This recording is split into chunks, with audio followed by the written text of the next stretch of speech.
Yeah, so that's a bridge to the other topic, the other chapter that I really found fascinating, the community of common destiny for all mankind. And maybe you could talk a bit about this, because I have to admit, I didn't even know that much about it. I was really surprised. And then you're talking about how he tried at the beginning of the Wuhan virus, how he tried to impose his will and promote himself as a successful leader, with G20, and he was calling world leaders and talking to them, promoting his idea. Maybe you could talk a bit about this, because this is really a fascinating topic. Yeah, it surprised me as well.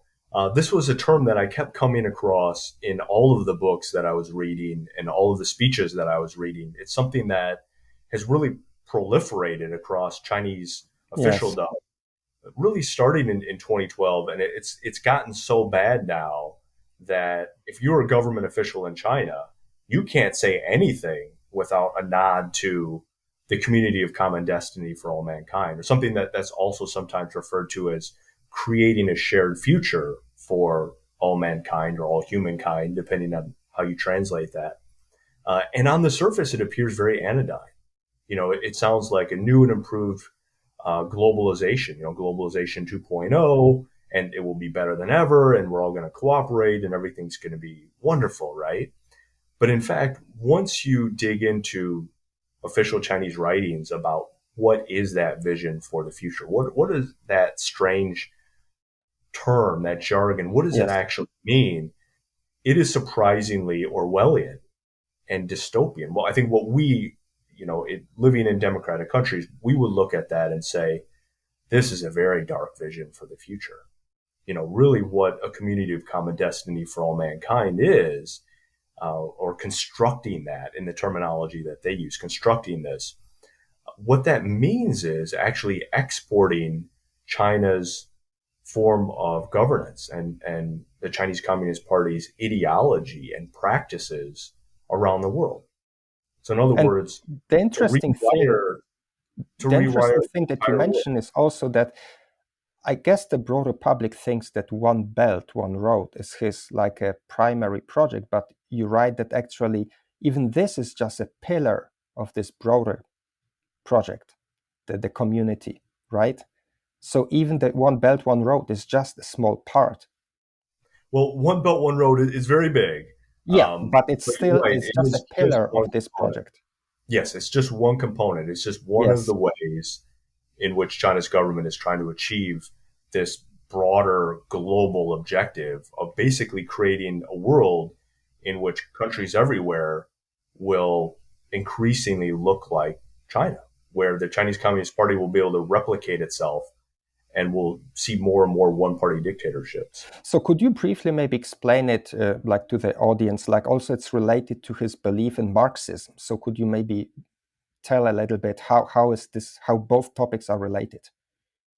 Yeah, so Xi Jinping is a man who, according to his own written record, and he's very clear and candid about this, Yes. he believes very deeply in Marxism. Yeah. Really, what that That's really is shocking how Marxism much. and Leninism. Yeah. Um, but he doesn't give Lenin that much credit. He talks about Marx as if he was a god on earth, and Yes. he treats Marx that way in all of his writings, and especially Marx's book. Marx and Engels' signature writing, the Communist Manifesto.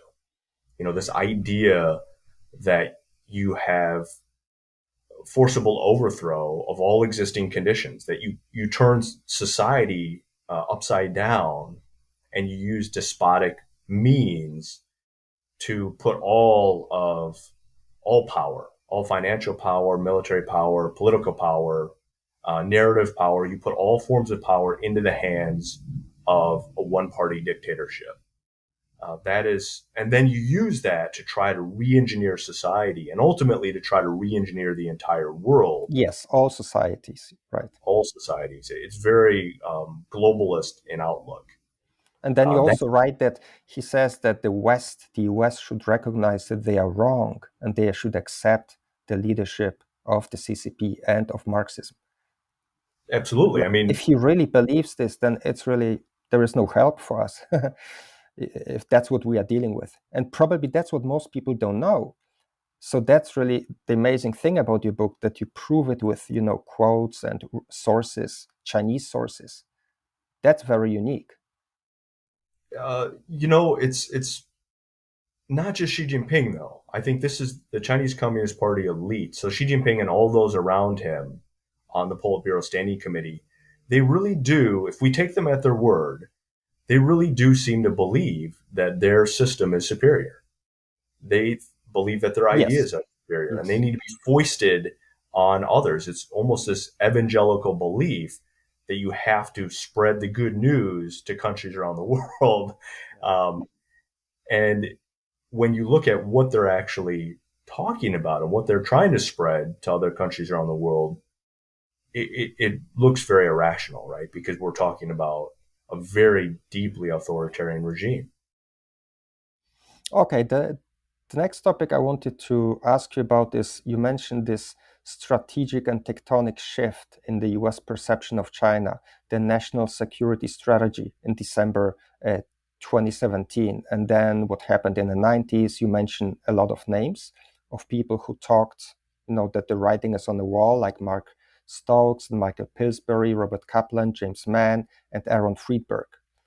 Could you explain this a little bit, that actually it was all known for a long time, just, people knew better? Well, it was known by a small minority.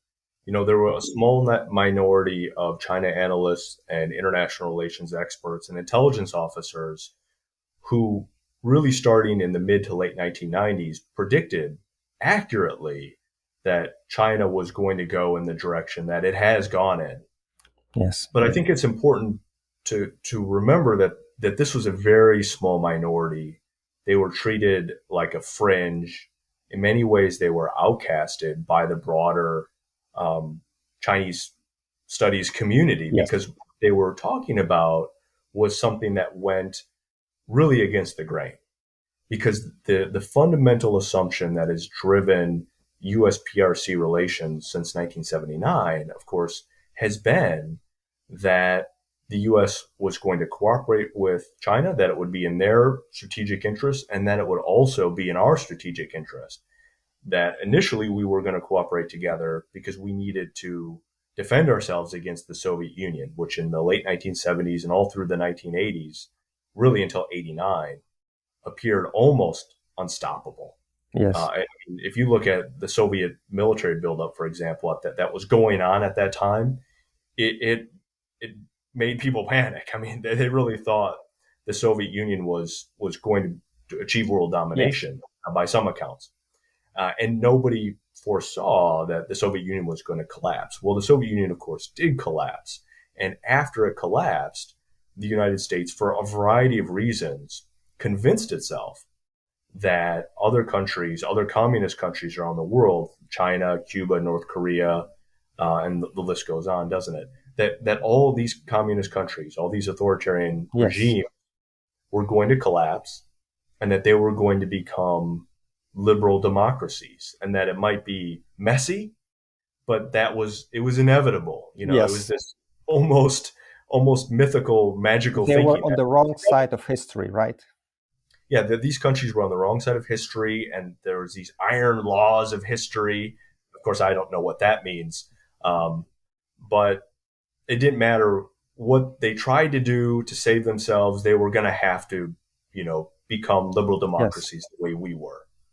And that democracy was on the march, and there was nothing they could do about it. And so the more we traded with these regimes, the more we opened them up to our influence and our positive, our positive practices, the way we do business, the more we could change them and help their people enjoy all the benefits of liberty and freedom that we do in our own countries.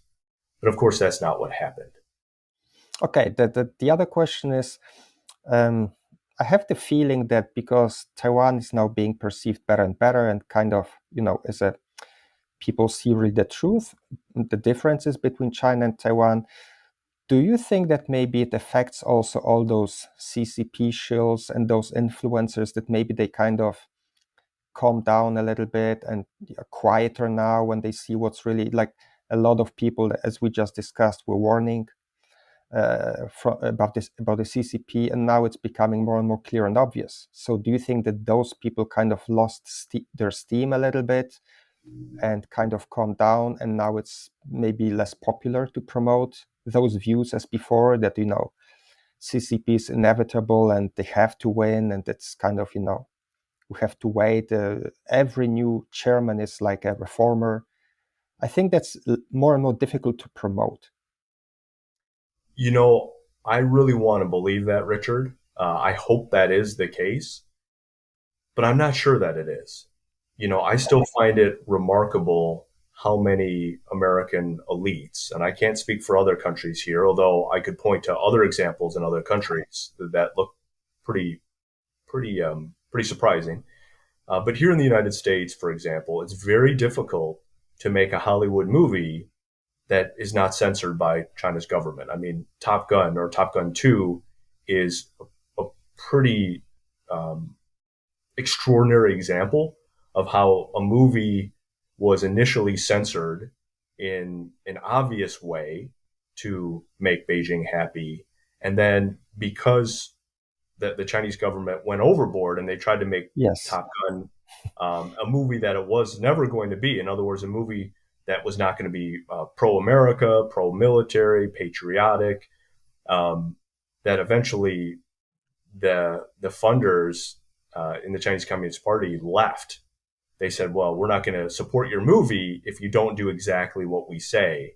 But that is an extraordinary case. And so now we're very lucky because we have a movie that is true to its origins, right? It's true to its roots. But initially we did not. And many movies, for example, Independence Day. So if you look at Independence Day 1 that came out in the late 90s, and then you look at the Independence Day Resurgence and look at the way that plot changed after they started to accept cooperation and funding from Chinese companies. And we see that with almost every movie now that Hollywood makes. And that's just one example of many, right? Our companies in Wall Street are the big financial houses pulling all their investments out of China in light of the genocide that's going on. Yes. In many cases, they're not. Our state and local governments across the United States refusing to buy Chinese electronics that they plug into their critical infrastructure. In many cases, they're not. They're still buying those electronics, even though they know they might compromise citizens' personal and private information and certainly their data. And so I'm not convinced that this is a done deal. I think there's going to be a tremendous amount of hard work that's going to have to take place. But I do agree with you that there has been this tectonic shift, that prior to 2017, it was almost impossible to talk about China as a strategic competitor. Once the national security strategy came out in December of 2017, and then the national defense strategy in early 2018, the debate really started to change. And since we have seen the way in which Xi Jinping has consolidated power, the way he did that first in the 18th Party Congress, but most notably in the 19th Party Congress in 2017, when he basically made clear that he intended to be dictator for life, it is increasingly difficult, I think, for U.S. policymakers to cherish the belief that they previously had that cooperation was going to work for us. And so now clearly we are engaged in a long, long period of strategic competition with China. I think this is probably going to be the central story of our generation, if not multiple generations to come. It's going to be one of the most difficult and most consequential foreign policy problems the United States has ever had, because we've never faced a rival power, a rival superpower like China is today. As you said, this policy is continuing, and I was a bit surprised with the Biden administration to be so pro-Taiwan. So my question to you, as kind of an insider in Washington, knowing, a lot of people, what do you think what are the power centers that actually continue this policy? Is it more civilian? Is it more military? Like that there is still so much opposition to the CCP and that those Trump policies are often being continued. Well, I'm certainly not an insider, so I couldn't tell you exactly Yeah, how it but all works. okay, I will rephrase it. To us people who don't live in the States, not in Washington, and don't know much what's going on, they're like, how do you see the policies? Like, who's promoting them? Let's say, is it more the civilian, the military side? How does it happen that it's still being so, that this new administration, it's still anti-China? Well, I don't think the administration is anti-China at all. I think they're anti-Chinese Communist Party, Yeah, which in yeah, many okay. ways Yeah, you're is right. actually pro-China or Yes, yes, right. pro-Chinese people, because of course this is a very repressive regime that engages in terrible human rights atrocities. And so the people of China, I think most people are actually suffering a lot under this regime. Um, I think it has become so obvious at this point that we are dealing with a strategic competitor. And I think it's so obvious at this point that they do intend to annex Taiwan. But the Chinese Communist Party, Xi Jinping, the Chinese Communist Party elite, the Chinese military, that they are preparing in an extraordinary fashion. They are building up their military in Yes, a way that we've never seen any other country do, certainly not in our lifetimes, and certainly not in peacetime. They're engaged in what is probably the largest sustained armaments program that the world has witnessed in 100 years. And mission number one, job number one for China's military, and really for the entire party state, is taking Taiwan. And that's become obvious. If you look at the military buildup across from Taiwan, and if you look at the stated intentions of China's leadership, and even if you look at their propaganda themes, it is obvious that they have very deeply hostile intent towards Taiwan. And so any political party, any leader in the United States, Democrat, Republican, Independent, any stripe, any side of the aisle, it's going to be very difficult to ignore that. And so I think that that's what we're seeing now. It's debatable whether or not the Biden administration is actually doing everything that they could do to support Taiwan.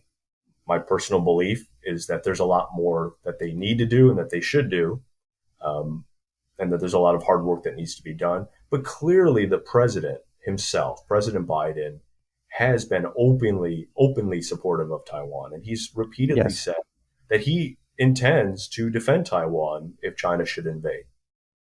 Yeah, the question here is whether he can back it up, because, yeah, as you just stated, the buildup of the Chinese Navy and Air Force is just remarkable and impressive. So I hope he could back it up. But I have a related question. What do you think? How big is the corruption problem in the military? Because as we see, it's a huge, problem for Russia. I guess in China it's way better, but is it still a problem? It might then come out during maybe a potential conflict. What do you think? Yes, of course. I think this is a very corrupt military. Oh, okay. There's no way you can have a clean military in information environment like theirs, right? When you don't have investigative journalists, when you don't have a free and independent media, when you don't have a free and independent judiciary, when you don't have blue ribbon panels in Congress or in Parliament, for example, there's no way you can avoid corruption. Corruption is just a fact of life in the Chinese military. It's a fact of life in Chinese society. Does that mean, though, that the People's Liberation Army is going to perform poorly in future combat the way in which Putin's military has performed so poorly in their attack on Ukraine? I don't think so. I think we should assume that the PLA is going to perform very, very well. Yes. That we are dealing with, for all of their problems, all of their systemic problems, we're dealing with a capable adversary. Yes. And this is an adversary that could beat us, that they could beat the Taiwanese and they could even beat the Americans. And they could even beat the Taiwanese and the Americans fighting together, which of course we're not prepared to do today. We don't, our militaries don't train like that. They probably should, but they don't right now. But if you look at China's military buildup, it is crystal clear that they intend to not only become the predominant military power, a military superpower in Asia, but they intend to become a military superpower globally.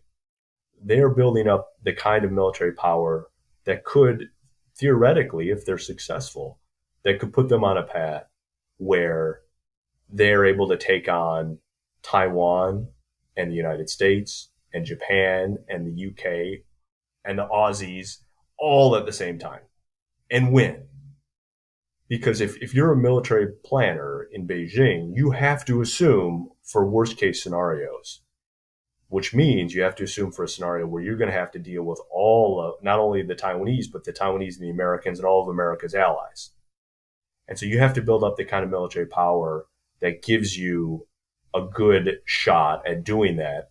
And I think that's why we're witnessing them build up their military with this really almost insane level of urgency. Yeah, and the thing is that Putin threatened at the beginning with a nuclear attack, and I think nobody really believed it. But I think in case of the PLA, that's much more credible. And they keep saying this for like 2 decades. Are you Americans, tough enough to sacrifice your cities in a nuclear attack for Taiwan? So I think that this is maybe the way out for them, that they will preemptively attack US or Japan. Well, I don't think that they're suicidal, because for them to actually make good on nuclear coercion, nuclear threats, you have to be prepared to get completely wiped off the face of the earth. I mean, that's just a fact. The United States has the ability to defend itself in extraordinary, terrible ways that nobody ever wants to ever witness. And so I don't personally believe that is a regime that is suicidal. Okay, good. Just as I don't believe the North Koreans, I don't believe Kim Jong-un is suicidal. They may be irrational, as we understand rationality. Okay. They may miscalculate. So, of course, we have to, assume for the worst. But I don't believe they're suicidal, because for anybody to attack the United States with nuclear weapons, that would be it for them. That would be them giving up on life and giving up on any future hope for their nation. And so I don't think that's likely to occur. The reason, though, that nuclear coercion may be effective in the Taiwan scenario is because China has nuclear weapons and they're building up their nuclear arsenal in a really remarkable fashion. They're building a lot of bombs and a lot of delivery systems to drop those bombs. And the Taiwanese have no nuclear deterrent of any kind. So the Taiwanese cannot match them. Yes. So you start to climb up the escalation ladder and you're getting higher and higher. At a certain point, there's nothing the Taiwanese can do other than hope the Americans will come to the rescue. And it's not clear that the Americans will come to the rescue because we're not treaty allies. Now, President Biden has said the United States will respond militarily, which is certainly it's a step in the direction of improving deterrence and trying to make our intentions plain to everybody so that the war never happens in the first place, so Xi Jinping never miscalculates. But there's still enough uncertainty surrounding what the United States is prepared to do at the conventional level of warfare, and especially at the nuclear level of warfare. There's still big question marks that are there. And so that's a lot of this area for potential mistakes to happen. Then my last question is actually the incursions by Chinese and Taiwanese aides are becoming more and more aggressive, more and more assets. What do you think? How could the situation one day escalate? Like, are there any plans or any, options, plan A, plan B? What do you think? How could this go the wrong side? Like a jet could fly over the island one day. How could this look like? Well, it's almost endless. I mean, the possibilities, the options that are open to the Chinese military and the Chinese political leadership are only limited by their own imaginations. That's it. So there's so many things that they could do that will surprise us and that will surprise the Taiwanese. What we're seeing today is a gradual uptick in coercion against Taiwan, what some people refer to as gray zone operations or political warfare operations. But at the end of the day, what it is coercion. It's a slow blockade, really, of Taiwan. It's an attempt to isolate the Taiwanese, to erode their morale, erode their political unity, to convince them that their ultimate defeat is inevitable, to convince the international community that there's nothing that they can do that will save Taiwan, and that these are forces of history that are at work, and there's nothing anybody can do about it. Which, of course, is it's a false narrative, right? And what we're seeing in terms of the air activity is just one small part of a much broader campaign of coercion. There's naval coercion that is taking place. There's cyber coercion that's taking place. There's intelligence operations. There's economic warfare operations. There's United Front work that's going on every day in Taiwan. There's propaganda operations that are going on. And I should say, not just in Taiwan, but in capital cities around the world, and especially perhaps in Washington, D.C. And so this is a very large-scale effort. It's comprehensive in nature. And the military piece of it, because it's so you can't avoid focusing on bombers, especially when they're nuclear capable. You can't look the other way. It's so obvious when you have bombers in the mix, or fighter bombers. But that is just one piece of a much broader campaign of coercion. And so I think tensions will continue to rise in the Taiwan Strait area. I think there's going to be a constant sense of crisis. And that is something that Beijing can amplify. They can turn that up, and then they can dial it back from time to time as well. But so far, it's a strategy that has actually served them quite well. The international community, in spite of its very positive rhetoric towards Taiwan, has still done very little to support Taiwan's defense and security situation. They've done very little, actually, in terms of tangible, concrete things that you can point to, in terms of actual actions. They've done very little to support Taiwan economically, with bilateral or multilateral trade deals, for example. We've not seen a single high-level official, for example, from the U.S. government or the U.S. military visit Taiwan since President Biden came into office. No generals, no admirals, no deputy assistant secretaries, let alone members of cabinet, right? So the department chiefs. All we have seen are senators and congressmen and women. And that, to me, is a signal that actually China's strategy could be working against us. That as much as we feel like we're doing something and we're on the right track, that may be true in terms of our rhetoric, which clearly has improved. The U.S. government's rhetoric has gotten very, very good.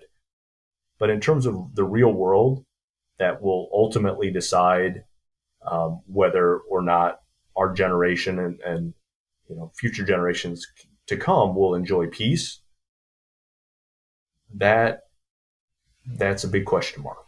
I think there's a lot. You also have a scary chapter in your book titled "Scenarios: How China Could Affect Our Lives," or you mean American lives, and you describe, the situations that would happen in ports and, with uploading ships, all the stuff with the cranes and the influence they have even over, home appliances. That's quite a scary scenario. It is. And it was one of those things that surprised me, to be honest, in the course of research. When I started this project, I started over 3 years ago. I started collecting the data and the research materials. I started doing the reading. When I started out, I thought this book was going to tell a much more optimistic story. I thought it would be really a study of Chinese Communist Party weaknesses and ways we could exploit them to improve our strategic position in a long-term competition. What I learned, though, is actually we as a nation, our national security is remarkably vulnerable, that today we're in a very bad place. And we saw that and the effects of that during the pandemic, during the COVID-19 pandemic, when China's government could deny us N95 masks, for example. They could use that to coerce our government and to affect our public health situation in this country, because they manufactured all of our PP&E. They manufactured, even to this day, they manufacture a lot of the testing kits that the US government relies on. They manufacture a lot of our antibiotics and our pharmaceutical products, and so much more. And so that gives them a lot of leverage that they can use politically. And so in the chapter you're referring to, Richard, I try to explore what might happen in a future military scenario, only what that might look like on the home front.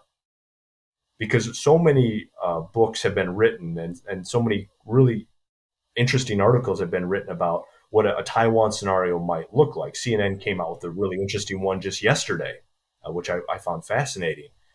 But very little has been written on what it would look like on the home front.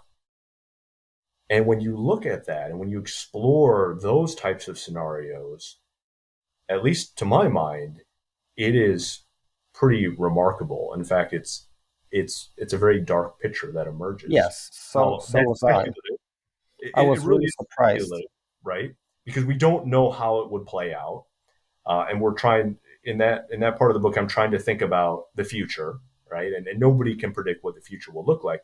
But if you do look at the trend lines and the way things have been going, it could take us to a place that we don't want to be in the years to come.